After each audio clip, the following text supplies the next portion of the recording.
ولمن خاف مقام ربه جنتان فبأي آلاء ربكما تكذبان ذواتا أفنان فبأي آلاء ربكما تكذبان فيهما عينان تجريان فبأي آلاء ربكما تكذبان فيهما من كل فاكهة زوجان فبأي آلاء ربكما تكذبان متكئين على فرش بطائنها من استبرق وجنى الجنتين دان فبأي آلاء ربكما تكذبان فيهن قاصرات الطرف لم يطمثهن إنس قبلهم ولا جان فبأي آلاء ربكما تكذبان كأنهن الياقوت والمرجان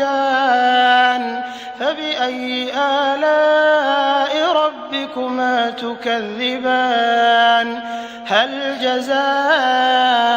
الإحسان إلا الإحسان فبأي آلاء ربكما تكذبان ومن دونهما جنتان فبأي آلاء ربكما تكذبان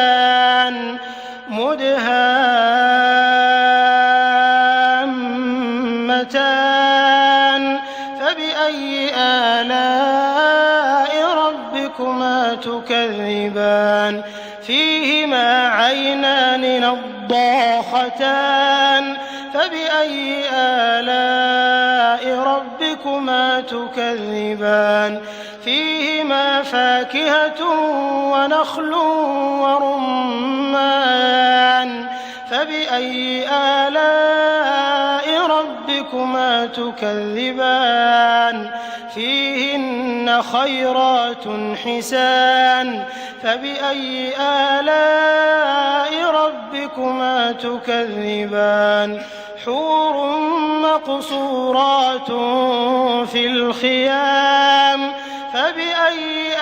آلاء ربكما تكذبان لم يطمثهن إنس قبلهم ولا جان فبأي آلاء ربكما تكذبان متكئين على رفرف خضر وعبقري حسان فبأي آلاء ربكما تكذبان تبارك اسم ربك ذي الجلال